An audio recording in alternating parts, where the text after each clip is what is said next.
Skinwalkers, Wendigos, and Cryptids always pique our curiosity because of their elusiveness.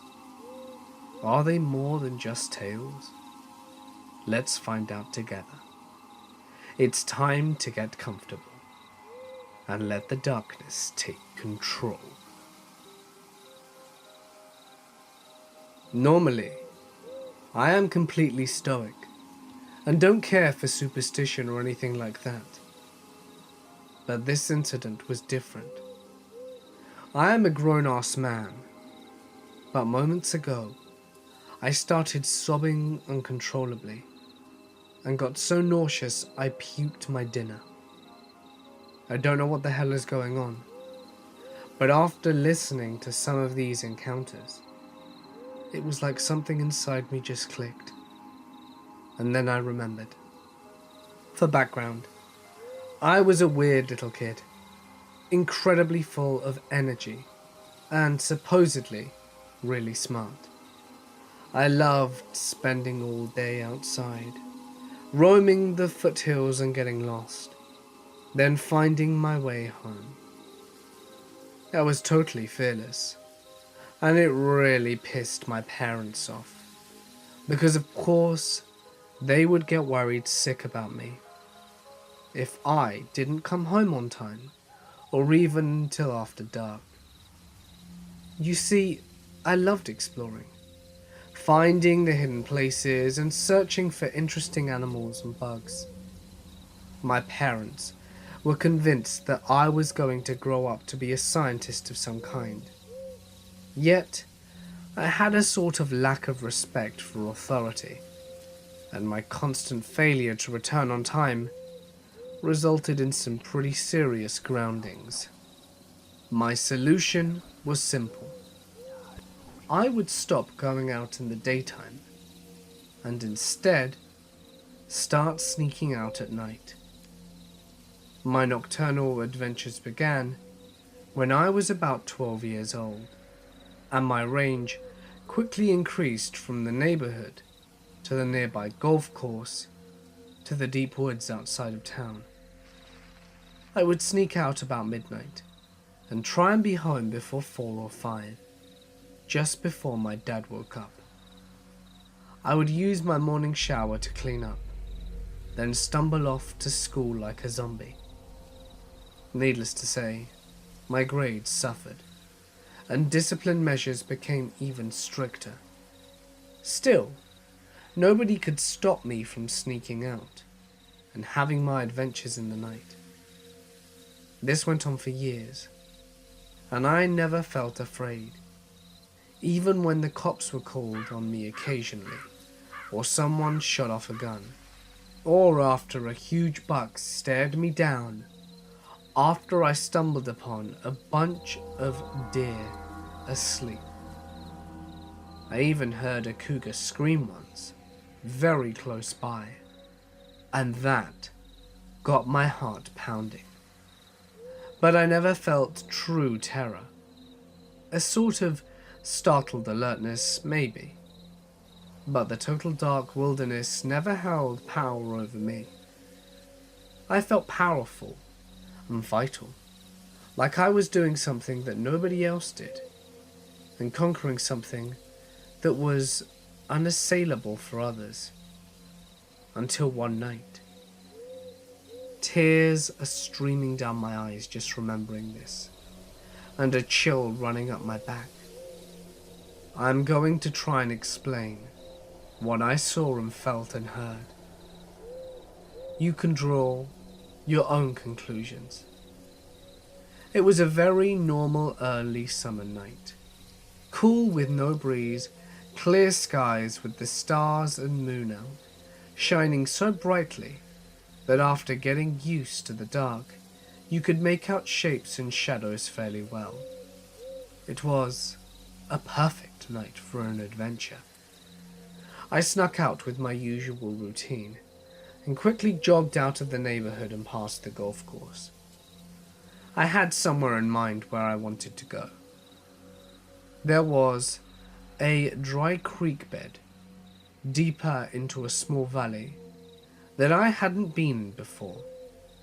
Everything was going fine, and it was exhilarating to be going somewhere new and breaking a new trail. I didn't get very far into the woods that night though.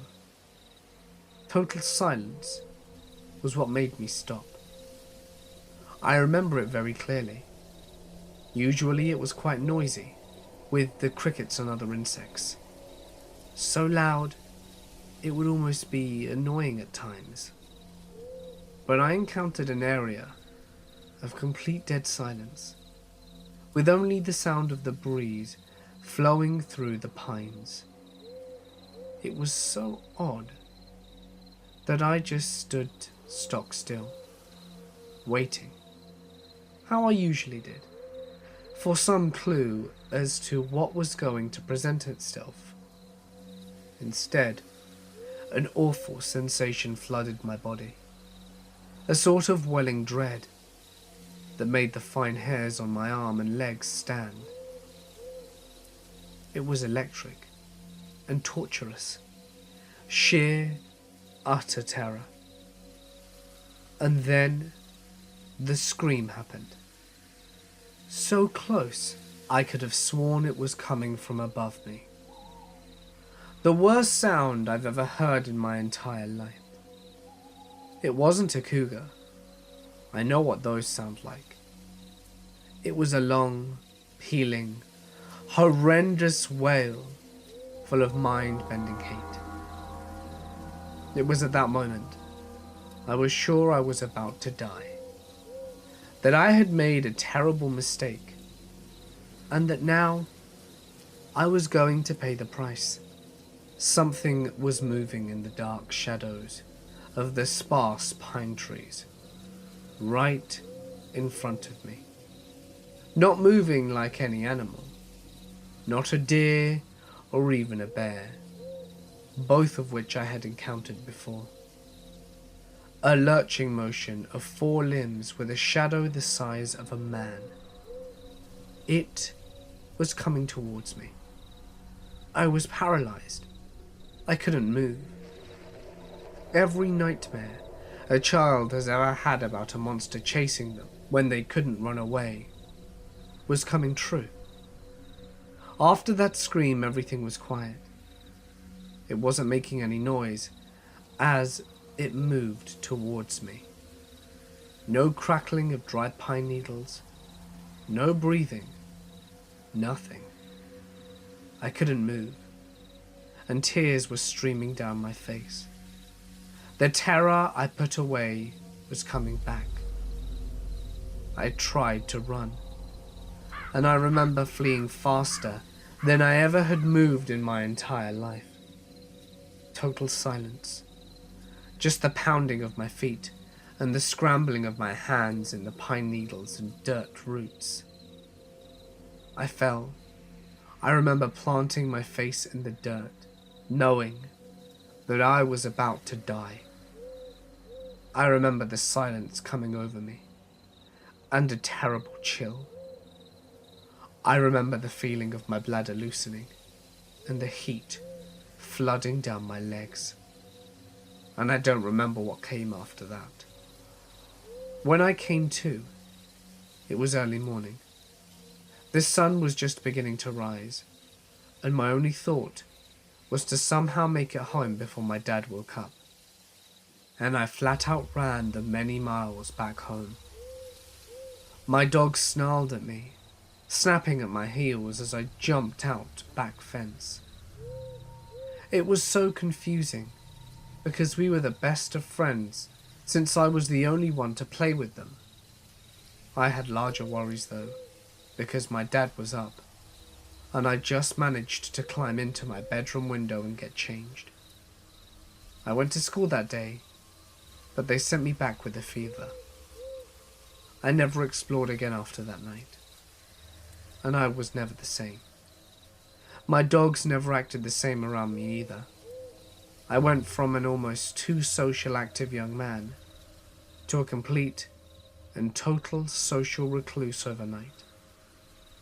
I barely spoke for very long, and I almost failed to graduate high school. It was like nothing could ever matter to me again. I don't know what happened, but I do know that something happened. There's a story where I'm from about this Comanche chief who cursed the first settlers to settle in the Llano Estacado. The winter after this happened, one of the settlers started hearing this strange whistle in the wind when he went out to chop wood. A high, low, high, like a bird call. He listened for a while, and the whistling kept getting louder and louder, as though something was making its way towards him. As the whistling got louder, he could hear indistinct words carried on the whistle. The dude did the smart thing and ran inside to his fire and grabbed his gun and waited by the door the rest of the night. The next day, the guy goes into town and tells a couple of his buddies about the whistling, thinking it might be some kind of wild animal. His buddies tell him that they haven't heard of any animals that whistle like that, and proceed to tease him about his wild imagination.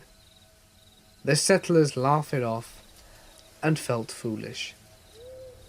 About a week later, the owner of the general store noticed that the first settler hadn't come back in on his weekly supply runs, so the first settler's friends head over to check up on him.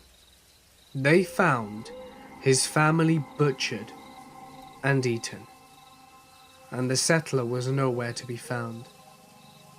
They saw all the settler's clothing and boots were thrown about outside.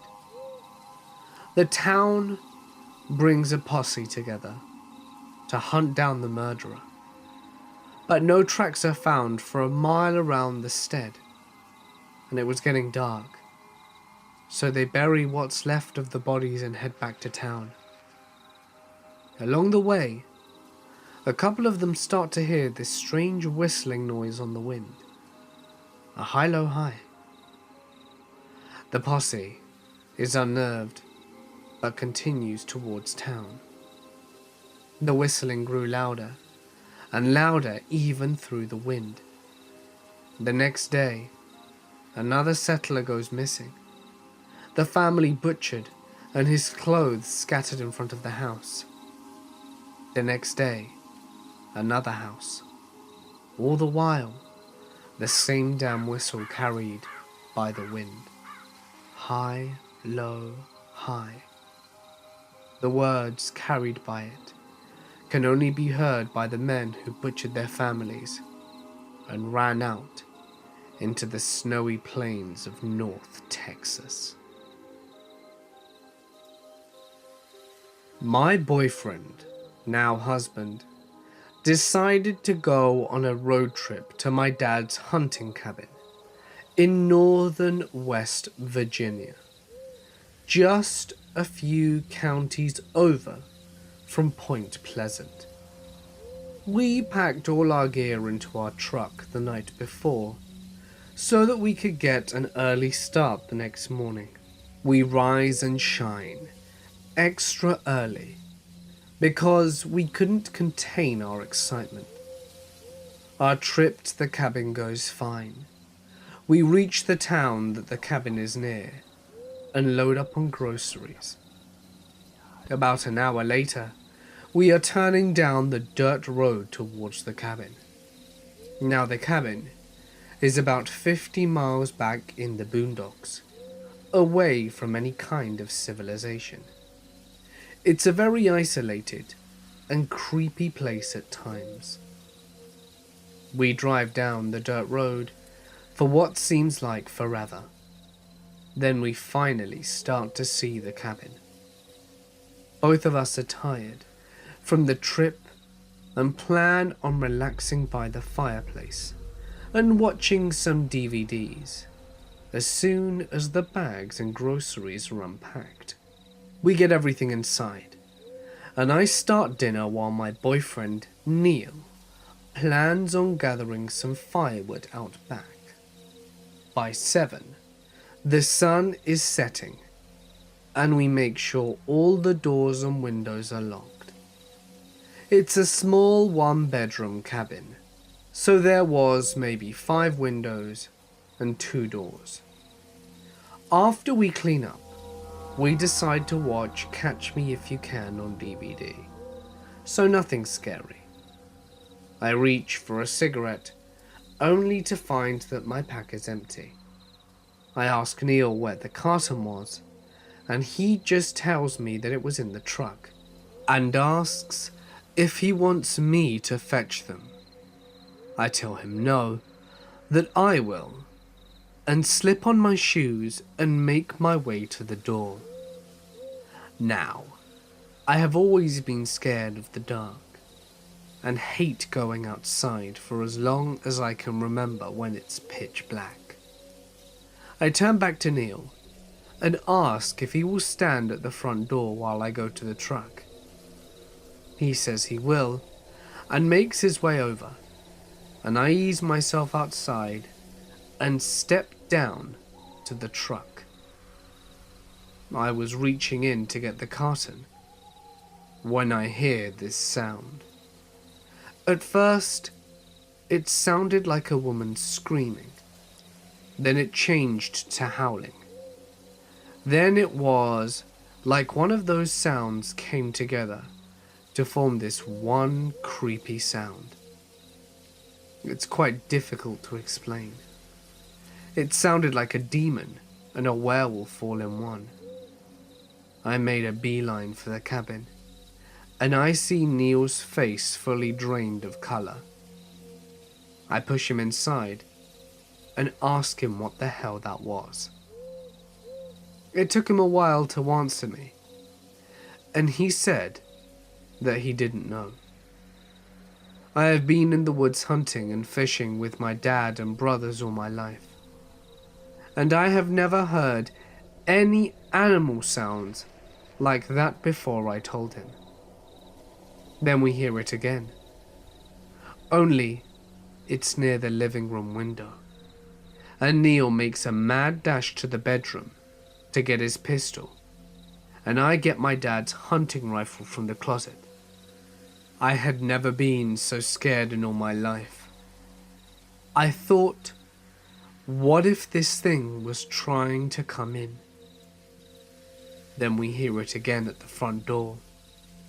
I take aim at the door. My tiny hands were shaking, thinking, oh my God, please help us. I may be a 5'4" female, but I was going to unleash hell on this thing if it tried to step foot inside. Then it screamed again. Only it wasn't at the door anymore. It was at the kitchen window. Neil and I stood back with our guns at the ready. Then we heard a crunching sound like metal being destroyed. We were scared to move. And finally, after about an hour of standing back to back like that, and not hearing anything else, we eased over to the kitchen window to see if we could spot anything. Neil, being taller than I, looked first and said, oh my God, it ripped a hole in my truck. I looked out the window to see a huge hole ripped in the door. We then double-checked every window and door to make sure they were locked, and we stayed up all night, terrified that the thing would come back. Morning came, and we decided to inspect the truck. Neil went out first, with his pistol by his stand, and I had my hunting rifle. We get to the truck, and there were claw marks from the tail light to the passenger door. Then a huge hole, like this thing had punched it. We go back inside and call the forest ranger. He comes out about 3 hours later, looks at our truck, and then tells us that in the last 6 months, 12 people have gone missing from this area, and the farms that are close have reported the same sounds that we have during the night. And in the next morning, they find their farm animals are either gone or gutted. He told us it would be wiser to clear out until they could find the animal responsible for all of this. He looked scared and pale himself. He said he didn't want to be up here for a long period of time, but he would wait for us to pack our things and follow us down the main road. We didn't want to be told twice, so we tossed our stuff in the truck and flew down that dirt road. When we made it to the main road, we thanked him and went on our way. To my knowledge, they have never found any animal, thing, person, nothing that was doing those kind of things in the woods, and we have never been back there. We didn't see what it was, and I'm glad we didn't, because I do know that no animal making those sounds could ever do that kind of damage to a truck. Not even a bear. This following experience happened a few years after that. So my dad lets one of his bestest buddies that lives in town grow Christmas trees on his property because it's farmland, and my dad doesn't farm the land. He just uses the cabin as a getaway for hunting. When his buddy goes and harvests the trees, my dad goes up to help him out, and in return, gets however many trees he wants. My stepmom usually is always by his side, but she had come down with a brutal type of flu and couldn't go. My dad asked if my husband and I would go on this trip and help him out. But due to the events that we experienced last time, I refused at first. I then got thinking and began feeling quite guilty. You see, my dad isn't in the best of health anymore. When my 19-year-old brother passed away, it completely destroyed him, and he had a light heart attack. And since then, his heart isn't the best. Well, I talked it over with my husband, and he said that it was my call. I called my mum to see if she could keep our kids for the weekend, and she obliged. So I called my father and told him that we were going to help him. That night, I took the kids to my mum's, packed and loaded our gear with my own pistol and my trusty .22 rifle. I have other guns, but my .22 is light and never failed me yet. My husband also packed his pistol and rifle. We were going to prepare this time, just in case anything happened. The next morning, we met Dad and set out on our journey up north. After 5 hours of driving, we finally come to the dirt road turn off, and I admit at that point my stomach sank and I started to sweat. I could tell that my husband was feeling scared too. We get to the cabin, unpack our things, and we change into the warmer clothes and put coveralls over them. I load my pistol and place it inside its holster, in my side, and load my rifle and sling it over my shoulder. This is the normal thing to do at the cabin when you're going into the woods, because of all the wild animals. I could handle any animal. It was the thing that I was worried about. We go outside and set out on the ATVs. The Christmas trees were on the other side of the property. When we get there, we notice that my dad's buddy isn't there yet, and I ask if he calls him before we left the cabin, to which he hangs his head and says no. I tell my dad to go back and call him, and that we will stay put in case he shows up. He agrees and sets out back towards the cabin, and we are left alone in the middle of this Christmas tree forest. I get off the ATV to stretch my legs, and Neil needed to take a leak. So he goes a little ways away to do that, and I'm standing there and notice everything is quiet, dead quiet. No birds, no insects, nothing.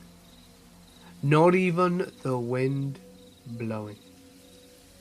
I get this sick feeling in the pit of my stomach, and it feels like I'm being watched. My heart was in my throat, and I was getting so nervous, I was starting to shake. I yell for Neil, and nothing. I walked a little in the direction he went, and yelled for him again. Still nothing. At this point, I knew something wasn't right. Then out of the corner of my eye, I saw movement along the trees. I stopped and stood as still as I could. The quiet was deafening.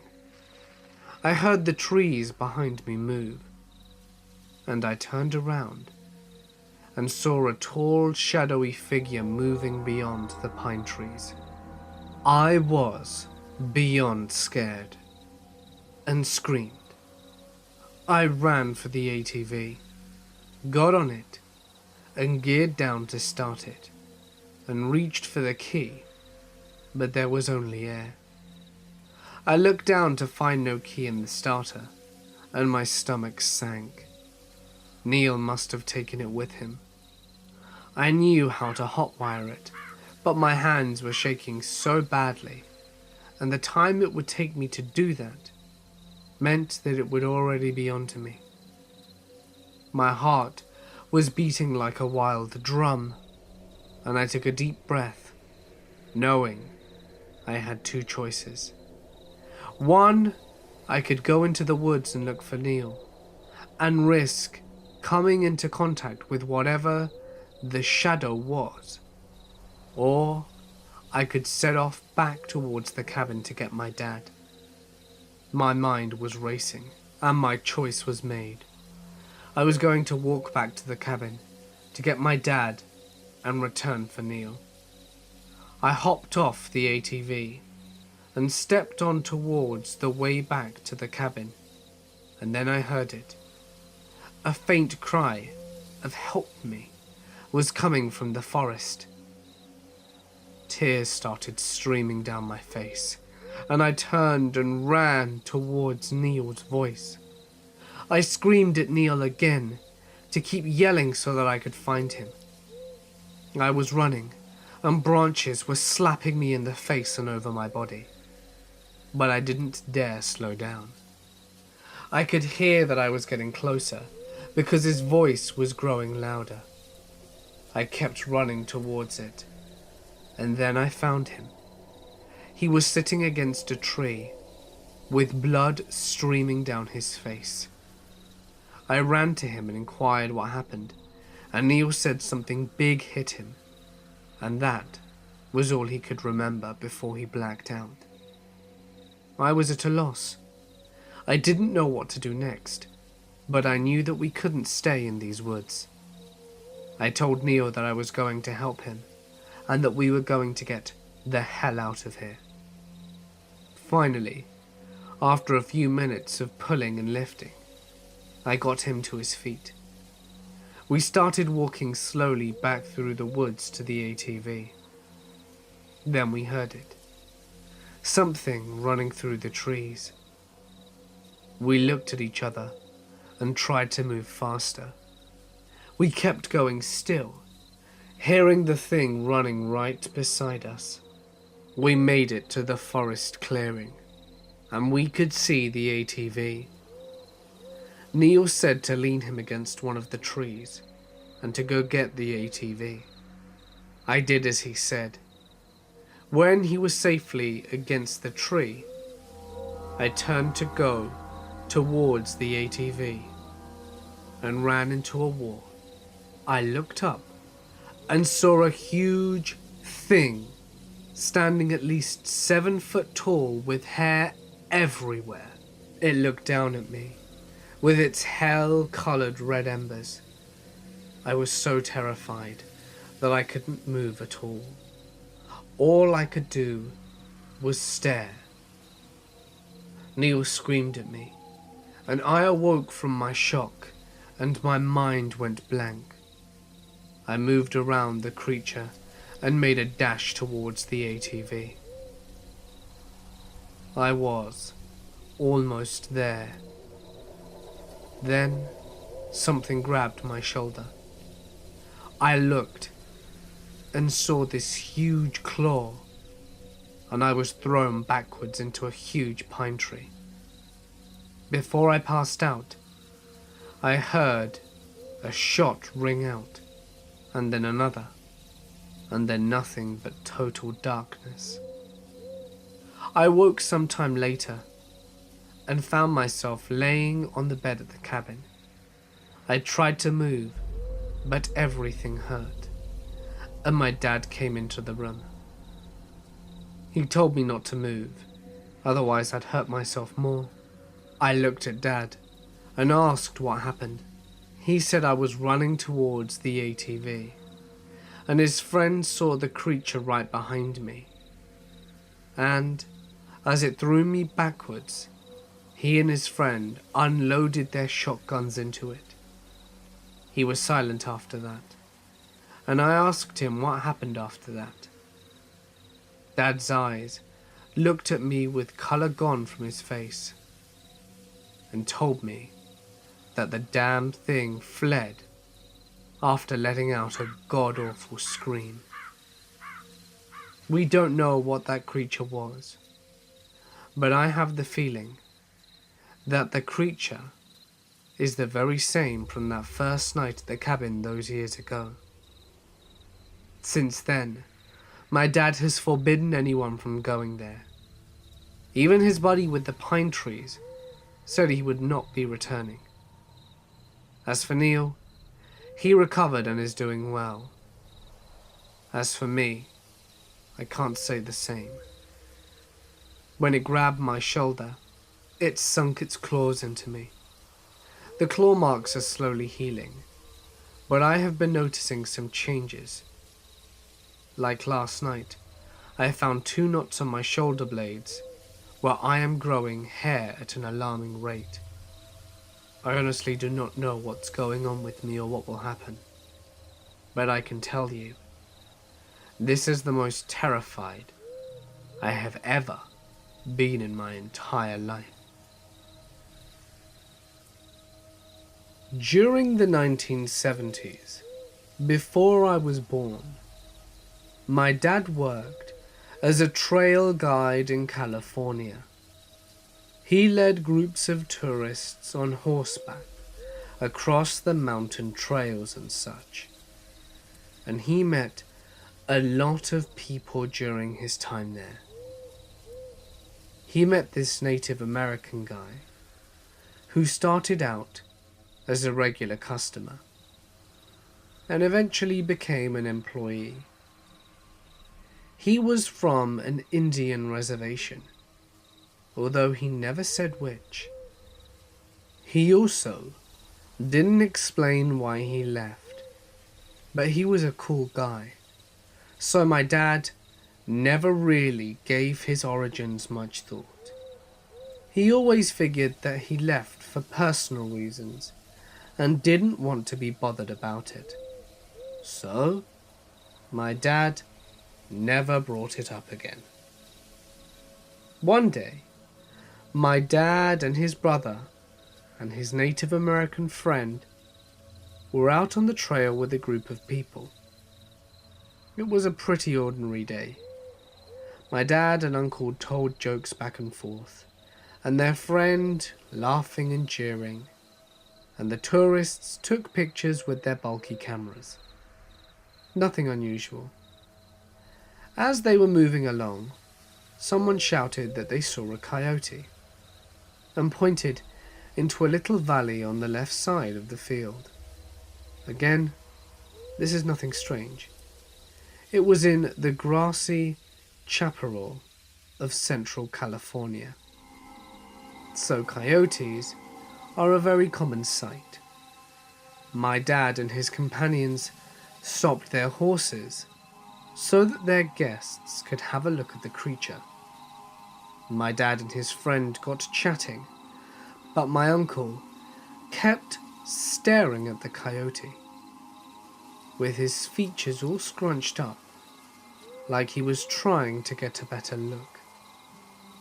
My dad asked him what was up, and he said that the coyote didn't look healthy.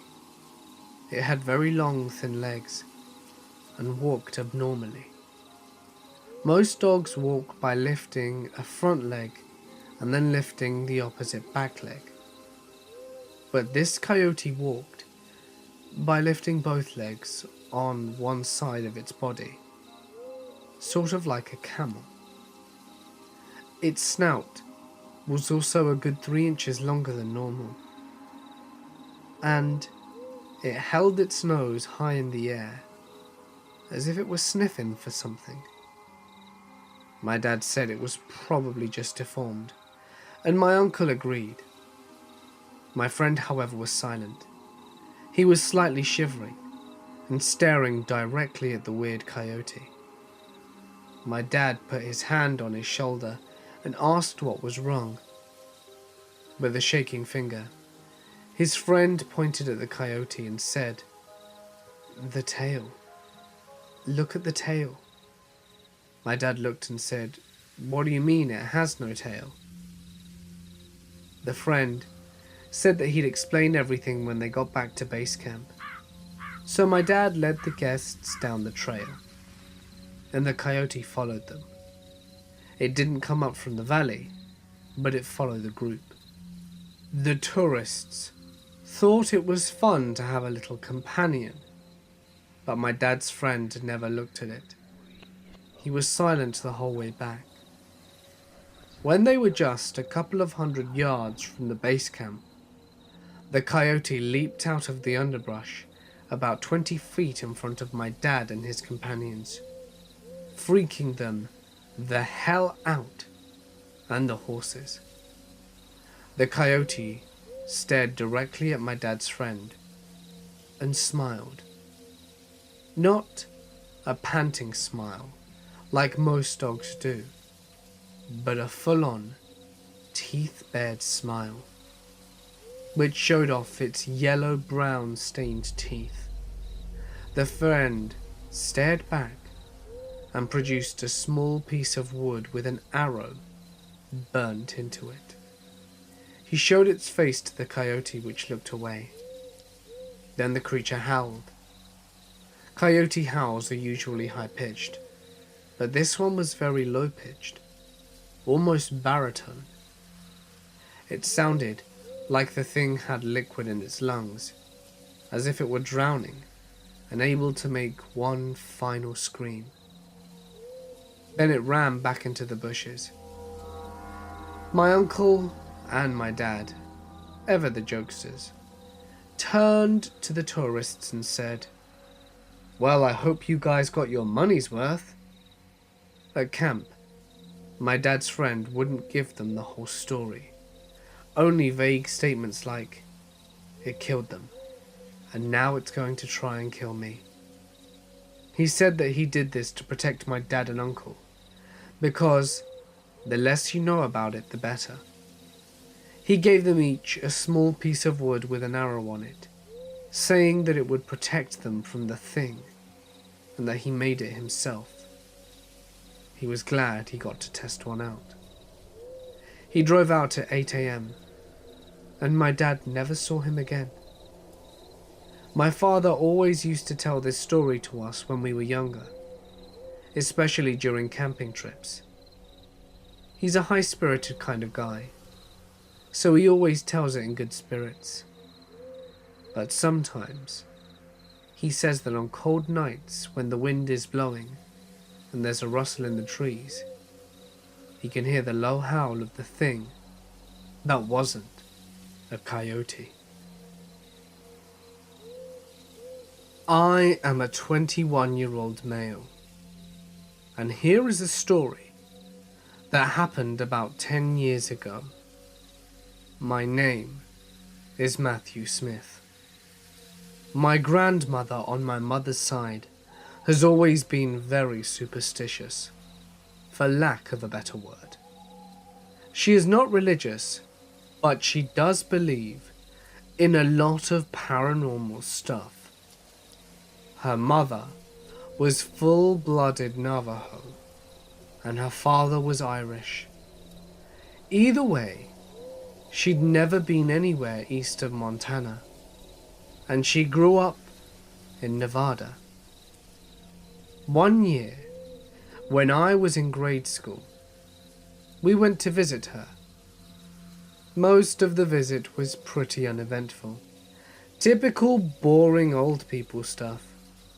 Except, she always kept her curtains drawn shut, and would always peek out the window, and when someone asked her what she was doing, she would simply reply, "Yenaldushi is watching me."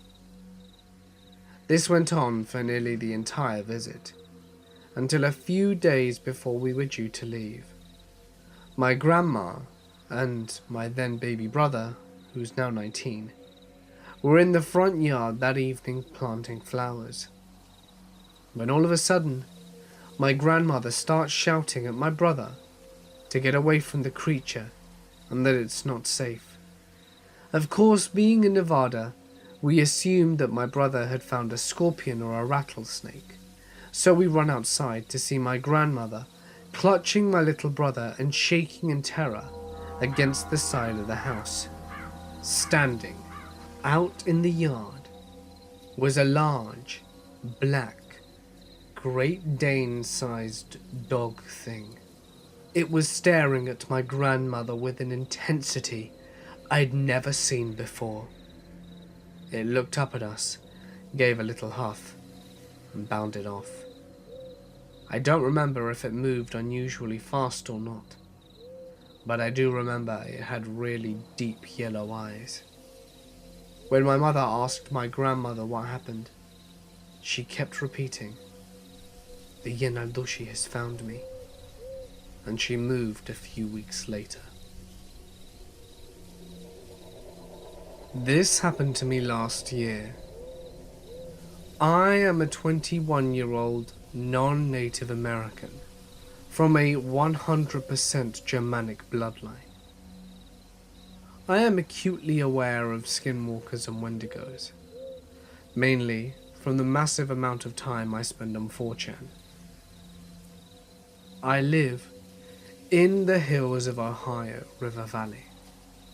I am an avid coyote hunter and fisherman. What time I'm not spending at work, playing video games or browsing 4chan, I'm in the woods or on the river.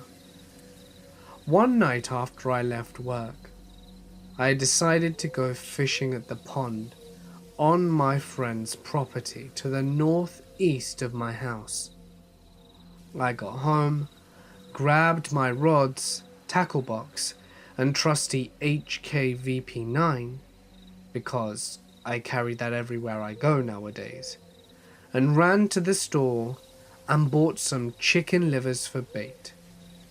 I should also mention that I bought my puppy, a 9-month-old German Shepherd Rottweiler mix, who I called Mauser. As I arrived to my friend's property and began pulling my truck into the field surrounding the pond, the sun started to set. It was eerie quiet, no noises of nature, or any noise at all, other than that of my engine running. It made me feel kind of uneasy, but I just pushed it out my mind.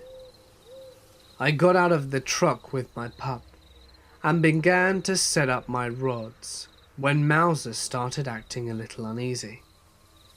I patted him gently on the side and tried to reassure him that everything was going to be fine. By the time my rods were set up and ready to go, it was dark out. So I went back to the truck to grab my glow sticks and headlamp. It was then that Mauser jumped into the truck and couldn't move. I asked what he was doing, almost expecting a reply, but instead I was hit with the most god-awful stench I've ever had the misfortune of smelling in my life. A smell, a vile combination of sulfur and rotting flesh. I started to worry at that point. In an instant, every thread on 4chan that I read about skinwalkers flew through my mind. I stayed still and silent for a second, listening. All of a sudden, I see Mauser start shaking and hear footsteps behind me, the stench of rotting meat growing stronger. My heart was in my throat, and I had completely forgotten the handgun clipped underneath my steering wheel. I stood there for what seemed like hours, even though it was mere seconds. I slowly started to turn my head back towards whatever was behind me, and about 50 feet away, barely lit up by the backlight of the pond, was what I know to be a skinwalker. I was horrified. It was at least 9 feet tall, with the head of a deer and a human's torso, as well as deer legs. It looked to be rotting. Fight or flight had hit me at that point, so I jumped into my truck and slammed the door shut. I grabbed my pistol and rolled down the window and started shooting whilst trying to back out. I had my magazine empty in a mere second and was out of the field moments later. I had thought that I was safe and that I was going to get away, but oh, how wrong I was. I looked over and saw Mauser with all his hair standing up, teeth bared, savagely growling at something behind the truck. It was then that I felt the back of the truck drop, as if something had jumped on the bed, and I didn't dare look into my rearview mirror. I kept driving towards the dirt road to make it from the field back to my friend's house, and I heard a loud screech coming from right behind me. It sounded like it was close, but at the time far away, and coming from other directions. I drove for another 10 minutes, hearing tapping on my back windshield the entire time. Once I got back to my friend's driveway, all was silent. I gathered the courage to get out of the truck, forcing my pup to stay inside. I'd rather have something bad happen to me than him. This all happened last summer, almost a year ago. I go back there to shoot and do target practice sometimes, but I always have a feeling of dread around that pond, and I can still hear the screeching sometimes, as if I could forget that sound anyway. I am an avid outdoorsman. I'm very experienced in hunting, camping, hiking, and general survival. I'm very familiar and used to wildlife, and I was charged by what I believe to be a cryptid, a skinwalker. It charged me and my cousin. It was not a bear. A bear cannot move how it did. And it was not a normal wolf, as they cannot comfortably run on two legs. Whereas what charged us seemed natural doing so. This happened in July of 2007. I was 17 years old at the time, and more cocky then, but still somewhat knowledgeable of the outdoors. My family used to own a cabin in northwest Wisconsin. I basically grew up there in the summer. I knew the woods well, but at night it was wise to stay in the cabin, or at least by the bonfire by the beach, because of bears, wolves, and cougars. One of the creepiest things was that if you were having a bonfire, the tree line was visible from the fire pit and beach. And at night, you always felt like you were being watched from that tree line. But during the day, the woods always seemed normal, not so creepy. That is, of course, until this incident. So, this happened somewhere between midday and 2. My cousin and I were having an airsoft battle, and I was in full woodland camo. He was not. I retreated onto the ATV trail into the woods for a tactical advantage, and our battle took us about 200 meters into about a third of the way up the trail. We had enough at this point, and were standing at the edge of the clearing, on the trail, talking, and he was about 10 feet away from me, when I decided to mess with him. I shushed him and said, "We're being watched." He froze. Then I realized the woods were dead quiet, and I got spooked and started scanning the tree line and the other edge of the clearing from left to right. And that is when I saw it. Its teeth gave it away. It was panting and staring at my cousin. I don't expect you to believe me, but what I saw was a wolf-like creature as large as a black bear. It wasn't normal. It was on 2 legs, crouching next to the tree, with its arm grasping the tree with a clawed hand. It had reddish-brown fur. I told my cousin that we had to go. The next thing I knew, he is sprinting, and I look back at Wolfie, who was locked on, who sprinted a few steps on 2 feet, and then I turned and ran when it looked like it was dropping to all 4s. It charged us and sounded right on our asses, barreling through the brush, but for whatever reason, let us go when we left the tree line and headed for the cabin. What struck me was the sheer size. This creature appeared to be nearly 7 feet tall when upright, and that where it should have had front paws, it appeared to have large clawed hands. Now, I'm not sure how to explain it away rationally. I've heard wolves will occasionally kind of walk upright, but as far as I know, they can't sprint on two legs. Nor do they get as big as black bears. The closest description is a skinwalker, and I'm convinced that is what we saw. I am an 18-year-old male, and I didn't think I scared easily until this happened. At the time of this event, it was summer here in Texas.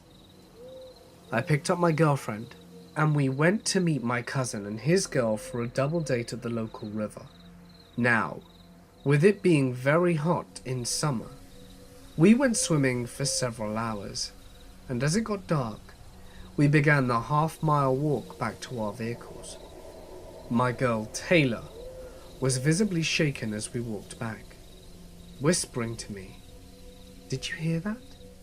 It sounded like something was following us." My bravery was boosted by being in a group, and I shouted, "Hey man, piss off!" Now my cousin Jay and I are big dudes. We're both over 6 foot, and we're around 220 pounds without much fat. In an instant response to what I said, the sound of the footsteps came to a close, and this horrific-looking creature emerged from the tree line. The only way to accurately describe it would be a bipedal, very large dog with a human face. This thing had to be easily over 8 feet, and it was staring at me dead in the eyes. I think at that moment, I almost shat myself, and we bolted and reached our vehicles and took off. As we were speeding down the dirt road that leads to the entrance of the park, I heard a god-awful roar that no animal or human could produce. Luckily, we made it home safely. We researched, and we believe that we encountered a skinwalker. And you can bet I am never going to that river again. I was a kid when this happened. My uncle and I were finishing up chopping and gathering firewood for my grandmother because it was getting dark. We were driving back on a dirt road at about 30 miles per hour, and I had this awful sense of being watched. Before I could turn to look out my window, my uncle quickly shouted, "Don't!" I completely froze. My heart felt like it was beating out of my chest, then completely stopped when I heard a tap-tap on my window. My uncle sped up, and I was loudly praying in my native language. I don't know what was going on, and thought it was over, until our truck suddenly dipped from the bed. My uncle started saying, "Look at me, don't turn away," over and over. Then I heard it again. Tap, tap. But from the window behind me. It was getting harder for me to breathe, and I wanted to cry. A minute or two passed, and the truck dipped again. My uncle looked around and sighed. It was quiet besides the truck and the road. He looked at me and said, "We will ask your father to do a prayer in the morning, so the evil forces will forget our faces." I remember curling up on my seat and just staring at the radio, watching the time, listening to my uncle sing an old prayer until we reached my grandmother's house. I just moved from North Carolina to Durango, Colorado. I'm a Sasquatcher at heart, and I immediately started looking up area reports. In so doing, I found some nearby in San Juan and decided to drive out. Nothing strange. During my week work, I researched reports for the entire Four Corners and inevitably stumbled back on Skinwalkers. The next place I decided to scout took me to the edge of the Navajo reservation, though I didn't intend on entering. I just misjudged my distance in hiking. It was nice out. Once I did figure out where I was, I turned around immediately, since I was unsure of the permit requirements on the reservation. Hiking out, the dog stopped and tried pulling sideways. I let her roll over the grass, and she pulled out a bone. It was a skinny and small bone that didn't appear to be human. I didn't think much of it, and let her keep it. And honestly, I think this is where we messed up. 3 mornings later, I'm in bed and get awakened by rustling. I thought it was the dog, but she wasn't in the room. It was coming from outside my cracked window. I got up and crept over, expecting to be greeted by a raccoon or a possum. Under my window, though, close enough to reach out and touch, was a mule deer with an impressive rack. I went to grab my camera, and when I do, it was gone. I never heard it move away though, which is odd, but I thought nothing of it. The next morning at the same time, this time, I decided to be ready to catch a picture for my dad, since we hunt. I prepared my camera and eased the curtain open just a touch. He was in the yard about 7 yards away and facing away from the house at a slant. Absolutely magnificent. I had no sooner seen him than he turned to face me, head first. But then his hind end appeared to teleport around. He legitimately never moved his legs. It's like he was just in one position and then immediately in another.